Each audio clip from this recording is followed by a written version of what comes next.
De seguir desarrollando un poquito los conceptos relacionados con la integral, quería hacer una especie de digresión para mostrar que en muchos casos una integral es más sencilla que una suma. Digamos, esa es un poco la filosofía de este video. Y para ilustrar este concepto, que es un poco paradójico para mí en matemáticas, muchas veces pasa que tenés un concepto que depende de considerar conjuntos infinitos y tomar límites y cosas así, y resulta que es mucho más sencillo que una versión bien finita y concreta, algo palpable con la mano, que, de un problema que uno tiene. Entonces esto pasa muchas veces en matemática. Un primer ejemplo que ya tenemos en la mano, digamos, de los videos anteriores, es la suma geométrica. Hay una fórmula para la suma de potencias de un número hasta n, pero nadie puede decir que esa fórmula es más sencilla que la fórmula para sumar todas las potencias de un número x, que sea menor que 1 en módulo, ¿no? Porque la fórmula para la suma de todas las potencias es 1 sobre 1 menos x, ¿no?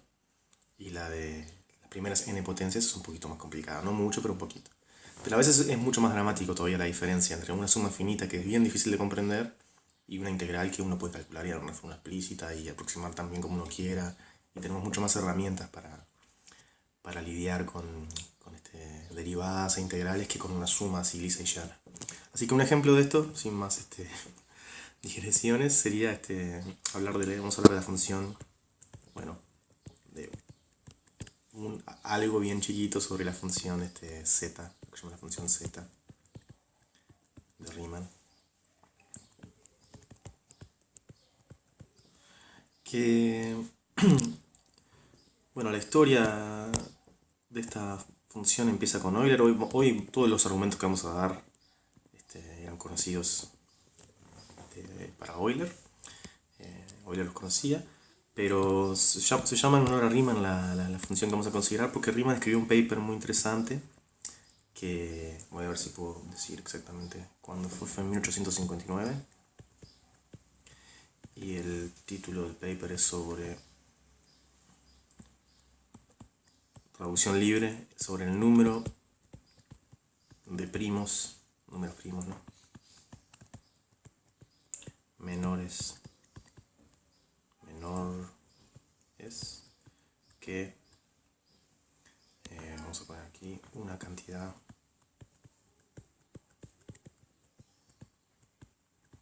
dada. Y es un trabajo muy interesante. Quería dirigirlos al que le interese, perdón, mirar un poco más. Yo no soy un experto en esto para nada, pero aquí hay una página de este, que aquí les dejo la dirección, donde dan un poquito una descripción del contexto histórico del trabajo, y hay también traducciones al inglés o para el que lea alemán, no es mi caso, también la versión original en alemán del trabajo. Y según tengo entendido, esencialmente lo que hace Riemann en este trabajo es discutir un poco lo que se sabía sobre la distribución de los primos, el número de números primos menores o iguales que n, cuando n es muy grande, y mostrar que si uno supiera alguna información adicional sobre esta función z que le llamamos en honor a él, entonces uno podría tener una idea mucho más precisa de cuántos primos hay, menores que 1000, menores que 1.000.000, menores que 10 millones, etc. Así que ese es el aporte. Y bueno, y ahí él introduce eso que es lo que llama la hipótesis de Riemann, que dice, si supiéramos esto, podríamos probar muchas cosas interesantes. Y bueno, todavía no sabemos eso. Pasaron 150 años y bueno, a veces pasa. Este, pero bueno, entonces para empezar vamos a hablar sobre lo que llama la serie armónica.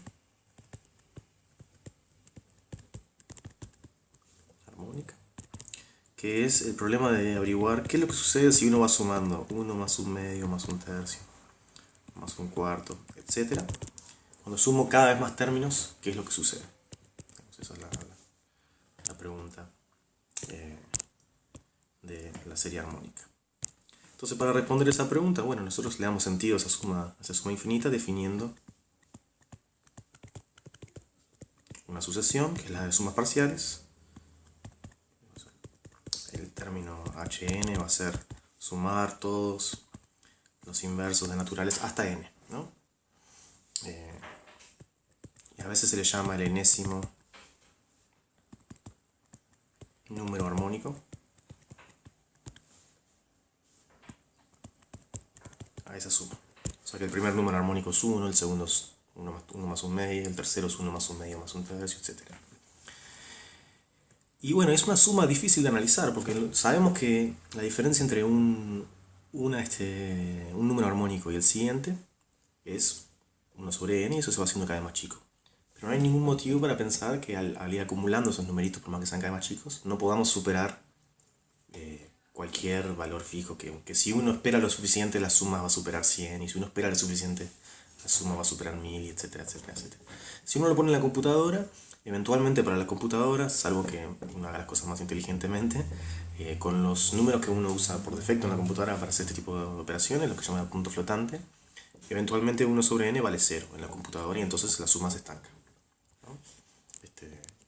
Se estanca en un valor más o menos chico y uno podría pensar que eso significa que esta sucesión tiene límite finito. Pero entonces la idea que tuvo Euler es identificar esta suma que uno pensaría, qué cosa más sencilla que sumar n números, ¿no? ¿Por qué complicarle e introducir algo que solamente hablar de qué significa ese algo? Precisamos saber límite y saber un montón de cosas, ¿no? Sin embargo, acá hay un ejemplo donde eso simplifica muchísimo el panorama. Y entonces la idea de Euler fue identificar esta suma como una suma de Riemann de cierta integral. Y el dibujo es bien sencillo de entender. Simplemente voy a hacer aquí la gráfica, una gráfica más o menos de este es el eje de las x, este es el eje de las y, y aquí está la curva y igual a 1 sobre x, ¿no? Y entonces voy a marcar unos números. Pensemos que este número es 1, estos 2, estos 3 y estos 4, por ejemplo. Y entonces el dibujo de Euler simplemente es dos cosas. Una es identificar que esta suma que está aquí es 1 más 1 medio más 1 tercio. Y es una suma superior para la integral entre 1 y 4 de 1 sobre x.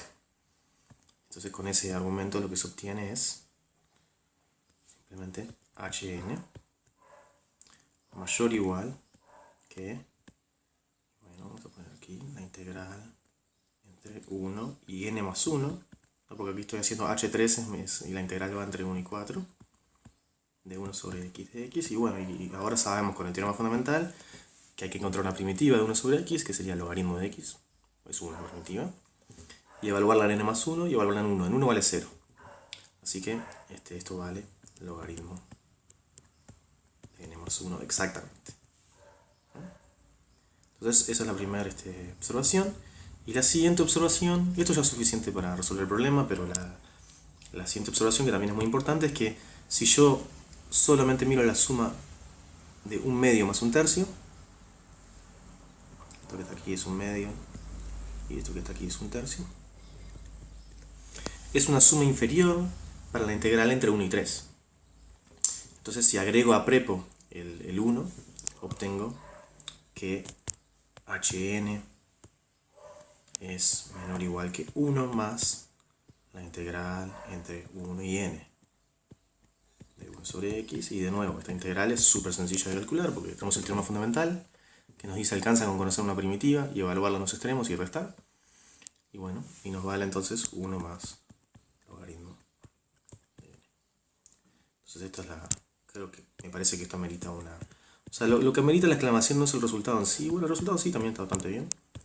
Pero la exclamación es que me parece un hecho sorprendente y recurrente en la matemática, que uno tiene un concepto que depende de considerar conjuntos infinitos, depende de tomar límites, depende de muchas cosas que uno consideraría muy abstractas, y resulta ser más sencillo de manipular que algo bien concreto y finito como sumar los primeros n inversos de los números naturales.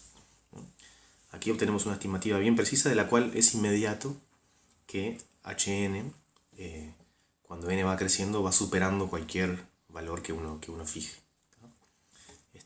Porque el logaritmo de n, nosotros sabemos que el logaritmo de 2 a la n vale n veces el logaritmo de 2. El logaritmo de 2 es un número positivo, así que n veces el logaritmo de 2 se va haciendo muy muy grande.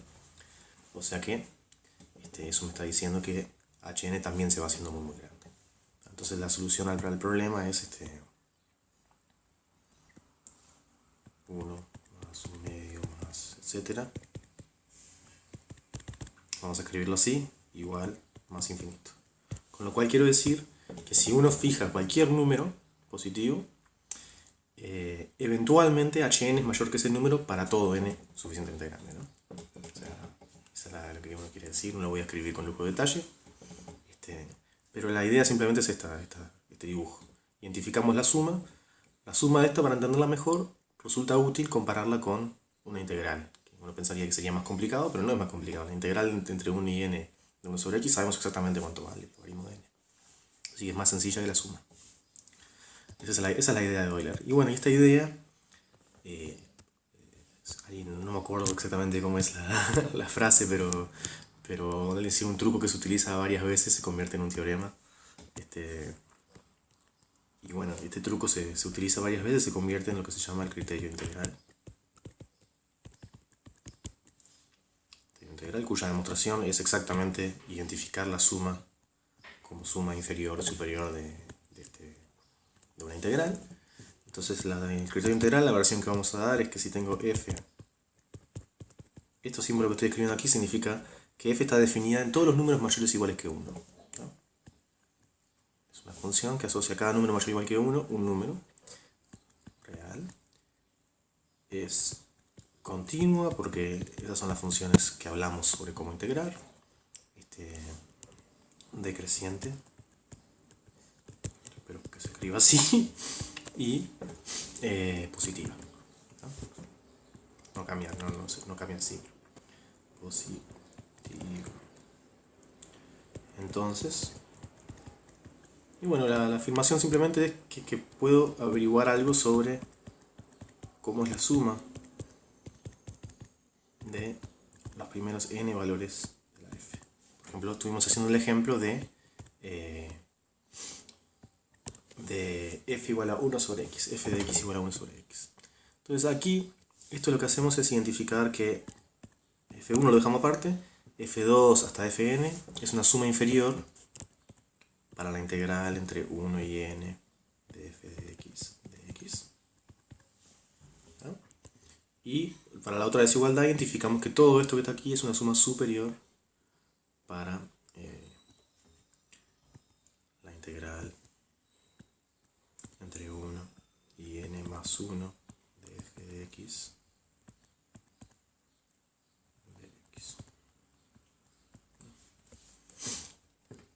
Y simplemente es eso, para todo n.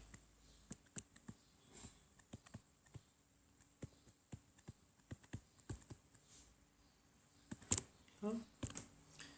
Entonces podemos hacer así y así. Y el dibujo es exactamente igual que el dibujo que ya teníamos, así que miramos aquí. El hecho de que fuera 1 sobre x, esta función que está aquí, no juega ningún rol en el argumento. Simplemente que el 1 que está aquí a la izquierda, en realidad es f de 1 lo que hay que sacar, porque uno está considerando la suma de f de 2 más f de 3, va a ser una suma inferior por la integral entre 1 y 3. Y así que hay que agregar a prepo lo que valga f de 1. Y ¿qué más hay que decir? Creo que nada más. Simplemente este dibujo muestra el criterio integral y lo que te permite es comparar. Uno pensaría, claro, comparar una integral con una suma finita eso ayuda a entender la integral, pero no, es exactamente al revés como se suele usar esto. Muchas veces la suma es muy difícil y la integral no sabe una fórmula explícita. Suele suceder de esa manera la cosa, un poco paradójico. Y un ejemplo muy importante,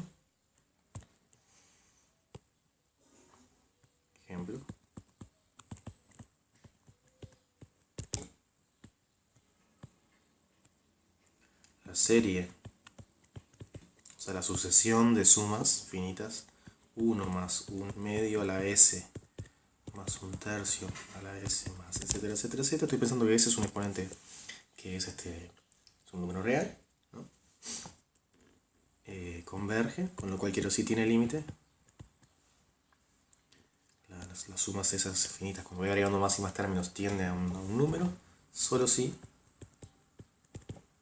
s es mayor que 1. Y en ese caso,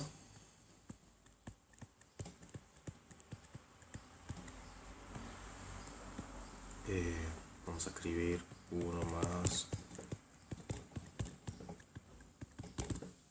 Y lo que vamos a obtener es que del criterio integral, lo que vamos a obtener es que 1 sobre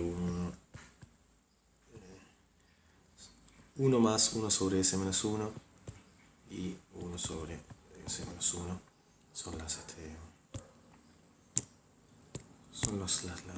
estimativas que obtenemos para la suma infinita S. ¿Tá? Y la prueba de esto simplemente es calcular, usar el criterio integral, y lo único que tenemos que saber es cómo calcular. La demostración de esto es integral entre 1 y n de x a la menos s, ¿no? 1 sobre x a la s, la integral. Esto vale evaluar x a la 1 menos s sobre 1 menos s. No estamos de acuerdo si derivamos esto, baja el 1 menos s. Y estoy haciendo el caso donde s no vale 1, porque el caso cuando s vale 1 ya lo hicimos en la hoja anterior. S es diferente de 1. Vamos a escribirlo aquí.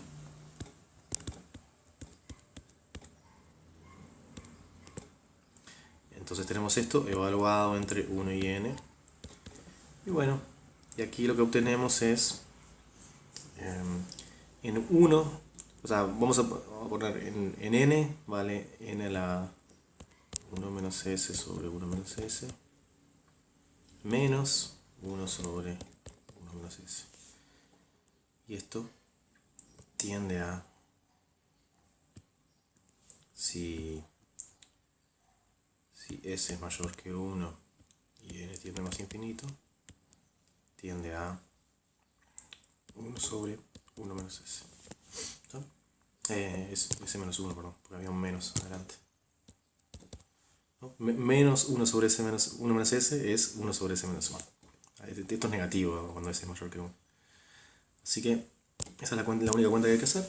Y claramente, bueno, si s fuera menor que 1, este 1 menos s que está aquí es positivo, estoy haciendo n a la algo positivo, que va a ir creciendo. Así que la única chance de que estas sumas se vayan acercando a un número es que s sea menor que 1. Y en ese caso obtengo el lado izquierdo del criterio integral, algo que se acerca a 1 sobre s menos 1, y el lado derecho, f de 1, que es 1, más esa misma. Así que obtenemos este resultado. ¿Está? Y entonces ahí, esa es la función z de Riemann. Vamos a definirlo exactamente. La función z de Riemann. Porque lo que hizo Riemann fue demostrar que esta función tiene una importancia fundamental. Ya se sabía un poco, pero realmente mostró que valía la pena seguir tratando de entender esta función para entender los números primos. Y la función z de Riemann se define para s mayor que 1 como, y bueno, hay que hacer una z de estas que no voy a poder. Esa es la z de s, y vale, mis letras griegas no son muy buenas, simplemente vale 1 sobre 2 a la s, 1 sobre 3 a la s. Ay, parece muy misterioso, pero en realidad, bueno,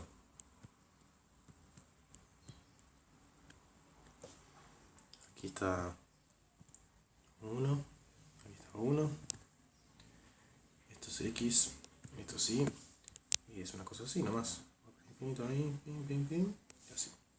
Esto es y igual a z de x. Más o menos es una cosa así. Ahí sabemos exactamente que está más o menos entre 1 sobre x menos 1 y 1 más 1 sobre x menos 1. Entre esas dos cosas. Nunca puede ser menor que 1 porque tiene un 1 aquí. Así que bueno. Es algo así la gráfica. Y bueno, claramente es decreciente y al aumentar cada uno de los términos se hace más chico. ¿Qué más hay que decir? Bueno, voy a tratar de dar una idea. Obviamente no vamos a poder entrar en la hipótesis de Riemann y esas cosas, que aparte yo no sé de eso, pero Quiero decir que no solamente hay una conexión como especulativa con esa hipótesis de Riemann entre esta función y los primos, sino que además lo que se llama el teorema de los números primos, que te da la fracción de números menores que n, que son primos. Cuando n se hace muy grande te dice que se acerca a esa proporción. Ese teorema se demuestra analizando la extensión a los números complejos de esta. Y ¿qué quería decir? Vamos a tratar de dar una idea de por qué esto es importante. Vamos a hacer ¿qué relación tiene con los números primos? Vamos a hacer la demostración de Euler de la infinitud de los números primos.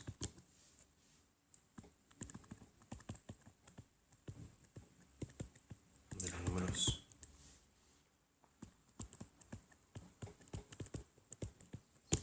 primos. Parece, hay una demostración súper satisfactoria que es la de Euclides, que ya discutimos, pero cuando hablamos de, creo que el teorema fundamental de la aritmética, pero esta demostración también es súper elegante. Entonces queremos mostrar que la lista de números primos nunca se acaba, ¿no? Que siempre hay más primos. Entonces suponer lo contrario, si P1, P2 hasta Pn son los únicos primos,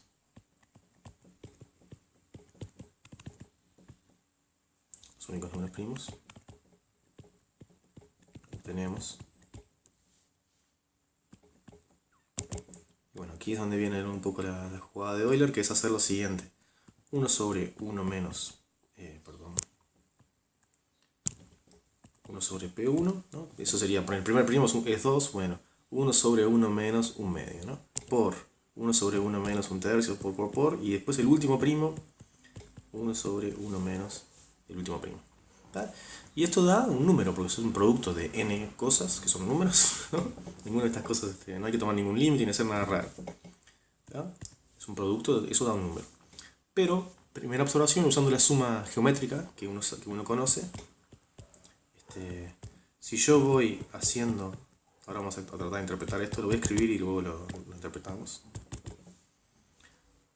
Voy a escribir un producto de n paréntesis y en cada paréntesis hay infinitos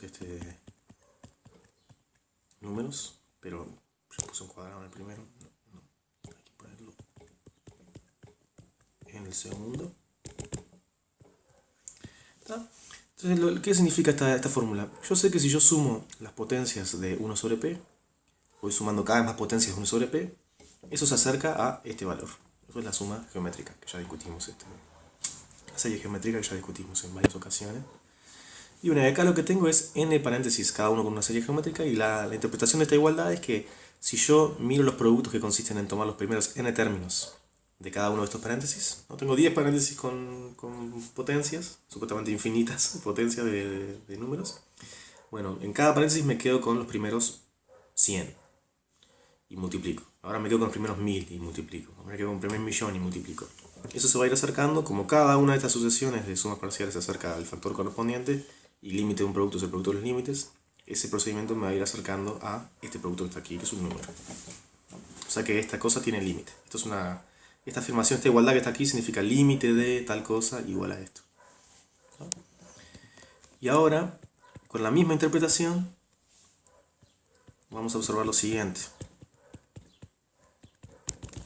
Que por el teorema fundamental de la aritmética, cada número natural se factoriza en producto de primos de una única manera. Cuando yo haga la distributiva aquí y aparezca las potencias correctas de cada uno de los primos, el producto me va a dar cada natural, y una sola vez cada uno. Así que estos productos, si yo voy haciendo ese procedimiento, quedando con los primeros n aquí, los primeros n aquí, y multiplicar todo, lo que va a ir apareciendo son los inversos de los naturales, una sola vez cada uno. Así que este límite de esta cosa debería ser lo mismo que el límite de estas sumas. ¿No? Eso se puede, no lo argumenté recién con lujo de detalle, pero no es algo, uno se puede convencer de que eso está bien. Es una afirmación sobre el límite nomás de sucesiones. Está ahí analizando un par de sucesiones y sale. Estas igualdades. Y ahora la conclusión del argumento es, pero el lado derecho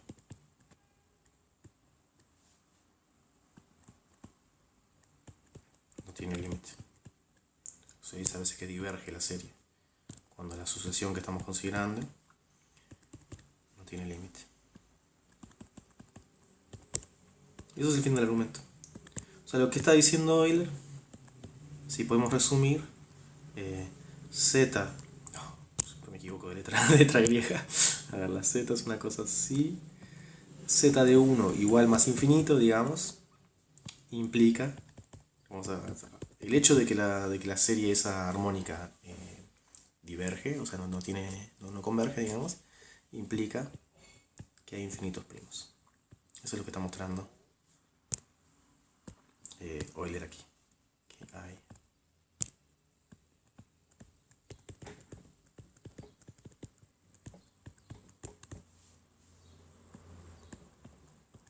esto creo que es bastante destacable, ¿no? Entonces, estamos diciendo que esta primera observación que hicimos aquí, ¿no? Antes de hablar de la función z ni nada de eso, ni el criterio integral. Vamos a pasar la hoja hasta la primera hoja.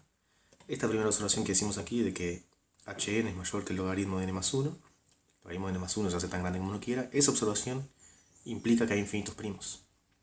Si hubiera finitos, uno llegaría a que esta serie debería converger a el producto de 1 sobre 1 menos el inverso de cada uno de esos primos. Si hubiera 10 primos, a ver, esa serie armónica convergería al producto de 10 numeritos que uno calcularía explícitamente con los primos. ¿Está? Y esto muestra una primera... Creo que sigue siendo misterioso. No sé, para mí seguro lo es. El hecho de que esta función z codifica de alguna manera bastante precisa información sobre cuántos primos hay, qué tan lejos están entre ellos, ese tipo de cosas. ¿No? Así que, bueno, para concluir, creo que quería hablar un poco de lo que se llama el problema de Basilea, que fue un problema famoso que en la época de Euler varios matemáticos habían planteado, algunos de los hermanos Bernoulli. La familia Bernoulli era una familia de muchos matemáticos y físicos, y algunos de ellos muy destacados, y no pudieron resolver el problema, y Euler lo resolvió. Es un problema de Basilea. Una de las cosas famosas que hizo Euler fue esto, de Basilea. Y el problema es calcular, perdón, siempre pongo una aquí en lugar de una z, z de 2, que sería 1, bueno, mi 1 salió así, sobre 1 sobre 2, 2 al cuadrado. Es igual a 2, o sea que 1 más un cuarto, más un noveno, más un 16avo, la suma de los inversos de los cuadrados. Y la pregunta es, ¿cuánto vale esto? Ese es el problema de Basilea. Vamos a ponerle un subrayado a esto. ¿Está? Y de lo que nosotros hicimos con el criterio integral, sabemos que está entre 1 y 2. ¿No? Porque era 1 sobre s menos 1 la cota, y s vale 2, así que 1 sobre 2 menos 1 es 1, y 1 más eso, ¿no? Y nosotros sabemos que está entre 1 y 2. Bueno, Euler mostró exactamente cuánto vale, y la respuesta creo que nadie se lo hubiera imaginado. Voy a poner argumentos de Euler. Sí, el argumento anterior que dimos de la infinitud de los primos, yo creo que con la matemática que hemos discutido hasta ahora en estos videos, se puede justificar cada uno de los detallecitos de esa demostración que hicimos de la infinitud de los primos, que es debida a Euler. Esto que está aquí se puede justificar con lujo de detalle, con la definición de límite y con tomando sumas finitas y límite de estas sumas finitas, se vale tal cosa y no sé qué. Pero esto otro que estamos hablando aquí, hay un hueco bastante grande a verificar, que es el punto inicial directamente del argumento. Y luego hay unas manipulaciones en el medio que también saber que valen quizás. Creo que excede un poco a lo que uno puede hacer en este momento. Así que, pero se puede hacer bien. Y eso yo creo que, desde mi punto de vista, Euler fue obviamente un matemático excepcional, pero un poco o una de las cosas que hizo, vamos a decirlo de esa forma, porque tiene 17 volúmenes las obras completas, no voy a pretender saber qué hay ahí adentro, pero una de las cosas que hizo en repetidas ocasiones fue que él fue, creo yo, de los primeros en manipular series de potencias de x con coeficientes lo que sea, y manipular libremente productos infinitos y sumas infinitas relacionados con series de potencias. Y él logró con mucho virtuosismo codificar muchísimos problemas de conteo y cosas así en manipulaciones de series infinitas y productos infinitos, y con eso obtuvo muchísimos resultados. Pero él operaba libremente, sin tapujos, con las series infinitas como si fueran sumas finitas, ¿no? Y de hecho escribe, sin ningún escrúpulo, escribe 1 más 2 más 4 más 8 más 16, etcétera, las potencias de 2, igual a menos 1, la suma, porque es lo que uno obtiene cuando usa la fórmula de la serie geométrica, 1 sobre 1 menos x, si pones x igual a 2, te va a dar menos 1. Ahí él escribe eso en su libro de análisis. Para mí es una fórmula que no tiene ningún sentido, pero bueno, el hecho es que esa libertad que él se tomó para operar con serie de potencias y productos infinitos fue muy fructífera, y con eso obtuvo muchísimos resultados, y la inmensa mayoría de ellos se pueden justificar concretamente a posteriori, ¿no? Así que fue un gran aporte. Pero sí, el tema es que la gente en el siglo XIX empezó a tratar de manipular de esa manera tan libre sumas de otras funciones que no sean potencias de x, ¿no? Como senos y cosenos, y ahí la inmensa mayoría de las veces uno se topa con problemas, al revés que con la serie de potencias, que la mayoría de veces funciona todo bien. Con series de senos y cosenos casi siempre hay problemas, así que ahí fue que la gente empezó a decir, vamos a mirar bien cuándo funciona cada argumento, porque no queremos llegar a resultados falsos. Así que bueno, el argumento de Euler no voy a escribirlo de la siguiente forma. Espero que no se interprete que yo no de alguna forma desprecio el aporte de Euler a la matemática, porque no es así. Pero quiero dejar bien claro de que muchas de estas cosas, de mi punto de vista, hay que justificarlas mejor. Se puede, pero Euler no lo hizo. Así que voy a poner la primera frase, va a ser no sé por qué empecé con una S, voy a poner por analogía con los polinomios. Con los polinomios.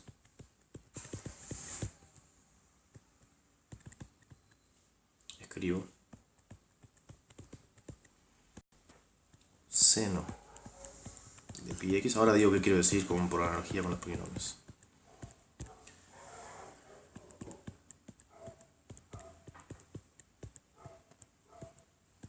Uno menos x cuadrado sobre 9, ¿se entiende? Es un producto infinito, y lo que aparece es 1 menos x cuadrado sobre cada natural al cuadrado. Y hago todo el producto infinito. ¿Y por qué digo por analogía con los polinomios? Bueno, primero voy a marcar que esto sería un poco lo que desde mi punto de vista habría que justificar mejor, digamos. Se puede hacer, pero bueno, excede un poco lo que estamos en este momento capaces de hacer. Porque lo que pasa con los polinomios es lo siguiente: si yo tengo un polinomio de grado 2 y sus raíces son 1 y menos 1, bueno, un polinomio de grado 2 cuyas raíces son 1 y menos 1 es x menos 1 por x más 1, ¿no? O sea, 1 menos x cuadrado. O lo dije al revés, x cuadrado menos 1. 1 menos x cuadrado es un polinomio que tiene raíces 1 y menos 1, ¿no? Y en los polinomios sucede que los polinomios de grado 2 que tienen como raíces 1 y menos 1 son todos múltiplos de 1 menos x cuadrado.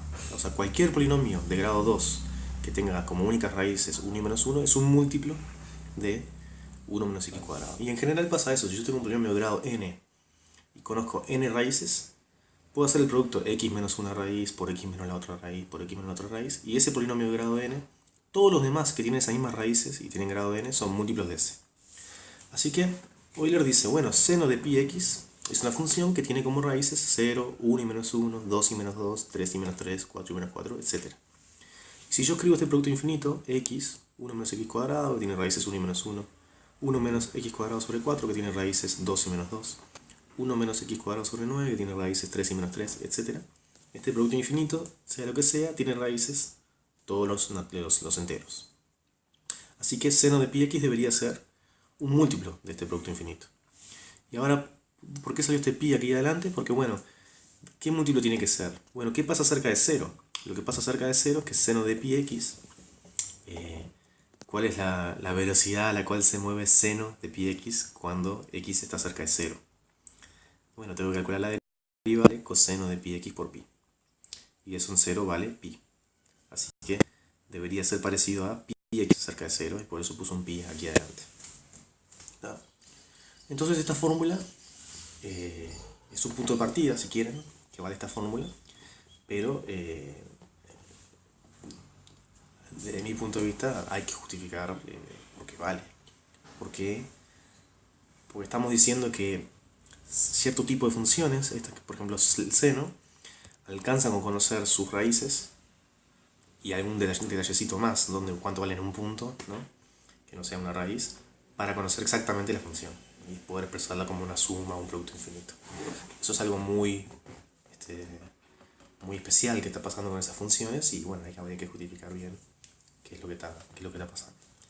Y eso lo hicieron en el siglo XIX, pero no lo hizo Euler, que ya había muerto, por la buena razón que ya había muerto. Pero bueno, Euler hizo muchas tipo de manipulaciones como estas, de forma muy ingeniosa y muy virtuosa, y resolvió muchos problemas con ese método. Incluso hay un capítulo en su libro Análisis Infinito que habla sobre cómo las relaciones entre coeficientes y raíces de los polinomios, ¿no? Como el coeficiente de los polinomios aparecen la suma de las raíces, la suma de los productos de los pares de raíces, suma de productos de A3, y tiene una discusión extensa sobre el análogo a eso para sumas infinitas. Y con eso codifica muchísimos problemas de soluciones. Bueno, continuamos. Disculpo por la digresión sobre sería un poco sobre el nivel de rigor de los argumentos de Euler. Bueno, creo que cuando alguien es pionero no se le puede exigir que esté todo redondo, perfecto, ¿no? Cuando está siendo pionero en una nueva técnica que ya muestra que es fructífera. Bueno, entonces para la energía con los polinomios escribo esto, luego, escribo ese producto infinito, sea lo que sea, y haciendo distributivos.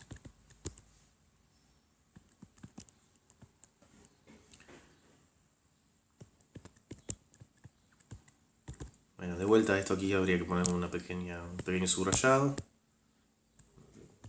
Estamos hablando de un producto infinito, así que ¿por qué imagino que puedo hacer las distributivas así como uno se las imagina? De hecho aquí él ya hizo una pequeña trampilla, porque si era solo cuestión de poner polinomios que tuvieran las raíces adecuadas, podría haber puesto x cuadrado menos 4 en lugar de 1 menos x cuadrado sobre 4. Pero si hiciera eso, cuando hace la distributiva, el término en x le queda infinito, el coeficiente. Así que ya algo se dio cuenta de que eso no iba a funcionar y puso esta otra fórmula con 1 menos en todos los polinomios, en lugar de con términos independientes diferentes, que es lo que uno haría con polinomios, ¿no? Así que creo que algo sabía, alguna cosa sabía de matemática. Haciendo distributivas obtengo, bueno, hago todos los productos. ¿Qué va a quedar en x? Va a quedar pi x por 1 por 1 por 1 por 1.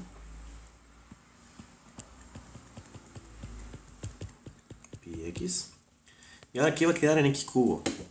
¿No? Bueno, pi x por alguno de estos términos y luego por todos los demás unos. Todas las formas de hacer esto. Pi x por x cuadrado por 1 por 1 por 1 por 1. Pi x por 1 por x cuadrado sobre 4 por 1 por 1 por 1 por 1, etc. Y si miran exactamente qué es lo que queda, les queda un signo de menos, les queda un pi que había del pi x y les queda la suma que nos interesa. ¿No? ¿Por qué? Porque Euler era un genio. Se le ocurrió hacer esto. Y aquí x cubo, sí, x cubo. Y luego, pim, se aparecen más términos de grado mayor, ¿no? Si agarro más de un cuadrado de estos, bueno, va a tener grado 5, después va a tener grado 7, etc. ¿No? Y ahora tengo dos expresiones para seno de pi x. Calculo la derivada para que me parezca este término. Derivo 3 veces y obtengo... Bueno, cuando derive 3 veces el seno, uso la regla de la cadena. Cada vez que derivo sale un pi para afuera. Y me queda menos coseno de pi x por pi cubo.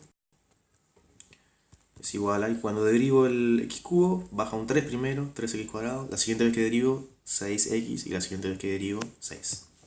Así que menos 6 pi por 1 más un cuarto más un noveno más, etc.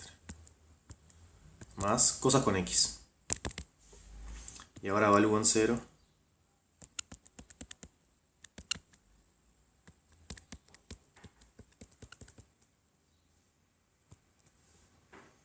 Obtengo